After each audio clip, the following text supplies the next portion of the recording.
Welcome back to another video, and if you're new here, my name is Gabriel. I make weekly videos regarding personal finance, travels, and other fun interesting stuff.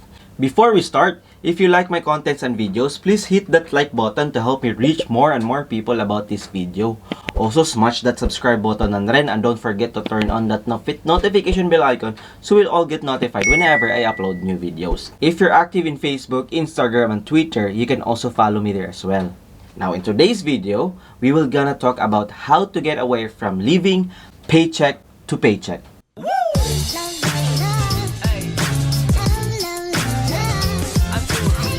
Growing up, we were told to study hard so we can enter a good university or a college and get a stable job. The thing is, we did all that. We got our degree, we got a stable job, but why money always seems to be gone before the end of the month? Have you ever experienced a week before getting your salary and we find ourselves depending on eating cup noodles, sardinas, corned beef, or using credit cards just to survive? Then we are living paycheck to paycheck. It's challenging, it's very stressful, and it's very tough. So whose fault it is? Is it your boss? Or is it your father who gave you wrong advice? Or maybe because of the pandemic?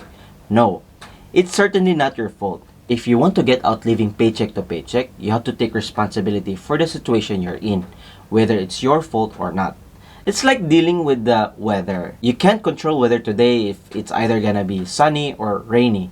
But you can certainly control how you respond to it. And it's the same with your financial situation. Nothing is going to change unless you change your mindset about it. And you do have the power and control over it. It's all up to you. If life gives you lemon, then gumawa ka ng lemonade. You need to accept that lemon.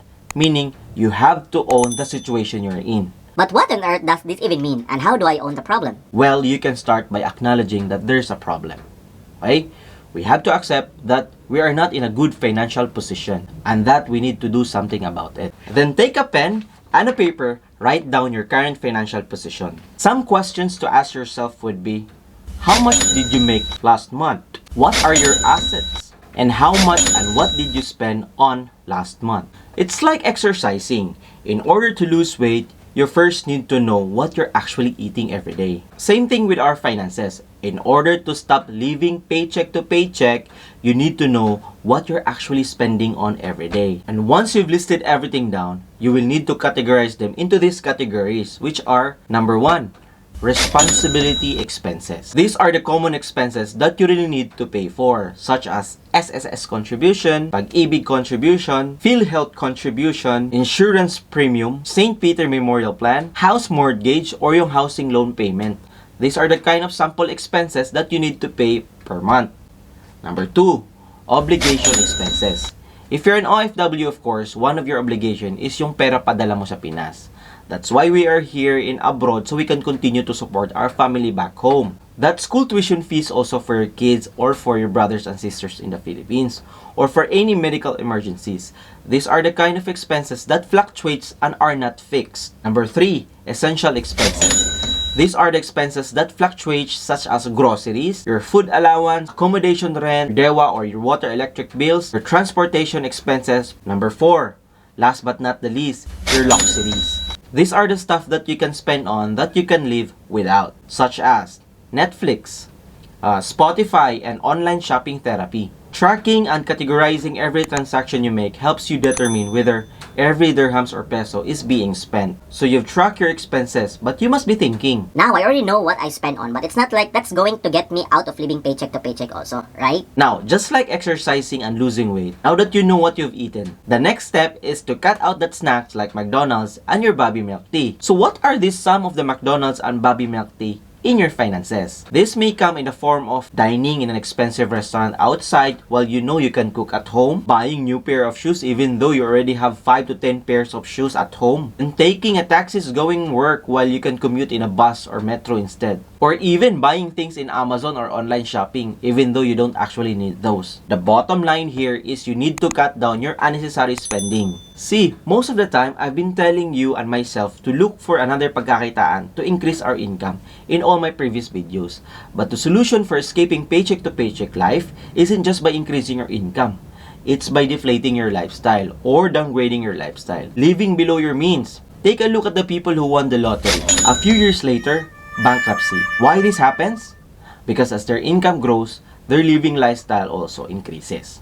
Therefore, before we increase our income, we need to downgrade our lifestyle. According to Warren Buffett, yung tito ko, don't live luxurious today at the expense of tomorrow. This means that you should start accepting that it's not okay not to always be up to date with the latest trends and technology. Most of us who live paycheck to paycheck, especially OFWs like me, often spend their income like this. Once we receive our salary, inuuna natin kasi yung luxuries, then essential expenses, then responsibility expenses, then your obligation expenses. Last will be your savings and investment. Sometimes nga, wala na yung obligation expenses and even savings and investment kasi nauuna yung luxuries, di na nakapagpadala. But in order to get out the paycheck to paycheck life, you need to reverse this order. So once you get your salary, the first thing you need to do is savings and investment first. Then, essential expenses. Then, responsibility expenses. Then, yung obligation expenses mo, last na yung luxuries. You can even take away that luxuries in your life kung gugustuhin natin eh. In other words, you need to learn to spend what is left after savings rather than saving what is left after spending. Control your spending, kumbaga. Simple lang po yan. Mag-budget ka. The thing is, madali lang gumawa ng budget pero ang pagsunod sa budget, yun yung mahirap. Discipline is the key. So that's why we have to control our spending. Now that you've accepted that there's a problem, you've tracked your expenses, you've downgraded your lifestyle. What's next now, Gab? So now that you've mastered all the prior skills, it's time to look at increasing your income. This can come in the form of increasing your skill set by going through a certification or going back to school. By doing that, you may be able to negotiate a higher salary to your boss with the newly developed skills that you have. So what if you don't want to just rely on your boss for your income increase? For sure, of course, you could start a side hustle. Basic buy and sell or selling things or foods online. Siguro baking tasty cookies. Shoutout pala sa mga friends natin dyan na nag-online selling. Doing side business or side hustles. Just continue to do what you love. I know hindi madali magbenta and it's very sad that people would actually shame yung mga online sellers natin dyan. Sisiraan ka or maybe pa-victim blaming. There will be instance na may mga tao na medyo ma-entitled sa sarili siguro and would want na kesya dapat sila na lang ganitong pwede magbenta and should no one would dare to try to do the same business with them. You know what I can advise? Maybe don't mind them na lang, no? As long as you're earning money in a legal, decent way. Tsaka if you're not harming people, then you're fine. Ignore them. You cannot please everybody to like it or to like you. It's not your fault. People like that will continue to drive and influence more and more people to hate you. You know, just continue to do what you love. I'm here to support you and also you got friends to support you. In the world of business kasi, medyo complex ang mundo na to eh. And the very skill set that one should master is how to handle competition.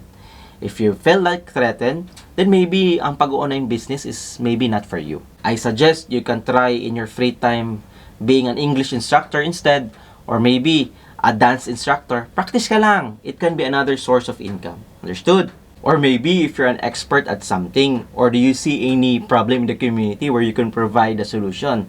Then if you do, then you could provide service and let them pay you for it during your off-work hours. Remember that while it may seem really challenging, it will get a little easier day by day and you'll be closer and closer to your goals later on.